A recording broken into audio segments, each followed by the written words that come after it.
Hi, I'm Teresa Davenport, Senior Research Associate with Mayer and Mayer. My guest today is J.R. Mooney, a vocational specialist at Mid-Valley Special Education Cooperative in St. Charles, Illinois.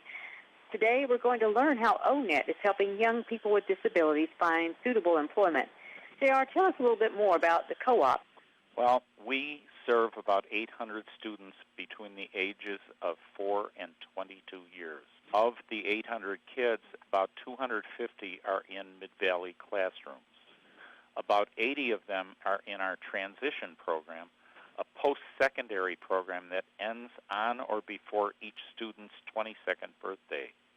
Transition students may be taking degree classes in a community college or other classes to increase independent living skills, including education and training for employment. Wow, that's interesting.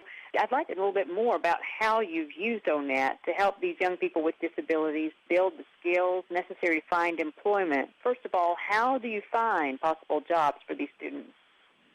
We build the skills by training them in school, then placing students in cooperative work training sites with community employers. Here we help our students build their skills. We do use ONET to find skill matches for these young people in community-based work training opportunities. The people with their disabilities, are they divided into subgroups, say developmental or physical, or do you just work with each person on a case-by-case basis? We work on a case-by-case basis for the IEP process, and we look at abilities, not disabilities. We look for skill matches using ONET.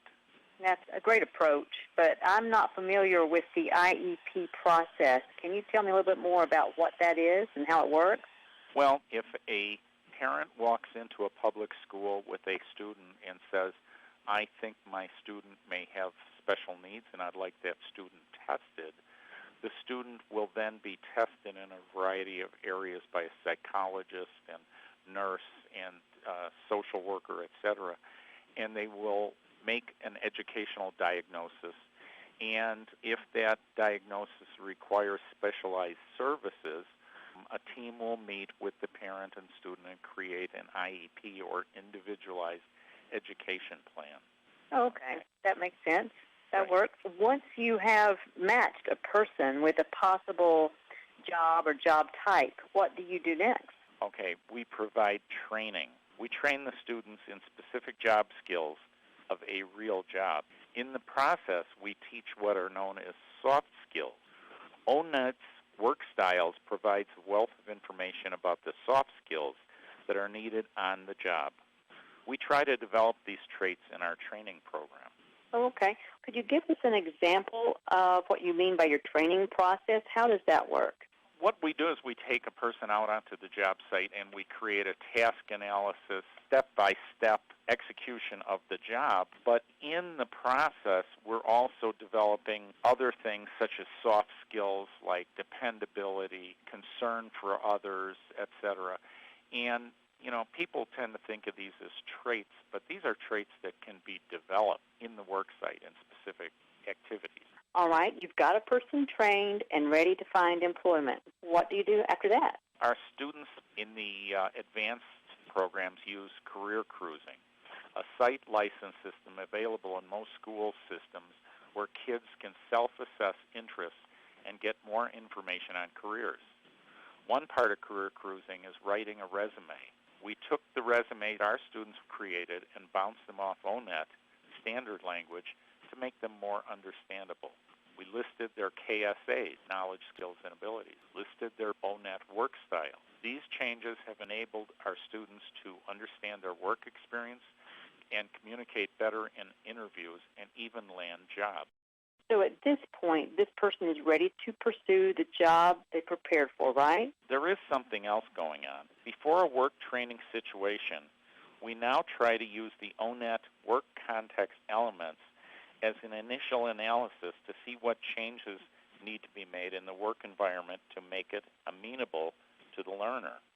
The job coaches explore prospective job environments. They're being trained to use a checklist to see if the items needed for that job are there. Once a student gets in these work environments, we can see the scale of accommodation or modification that is needed. We also communicate this better to other program specialists who come out and help us on the site. All right. Once these students are on the job, then how does O-Net help?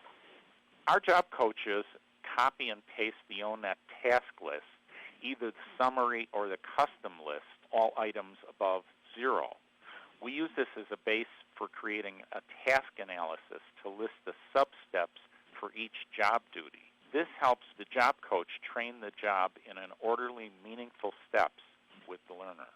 Having used O-Net in most of these capacities, I can't think of a better way to use O-Net's many capabilities than helping people with disabilities to find jobs. JR, thanks so much for talking to me today about how O-Net is assisting people with disabilities.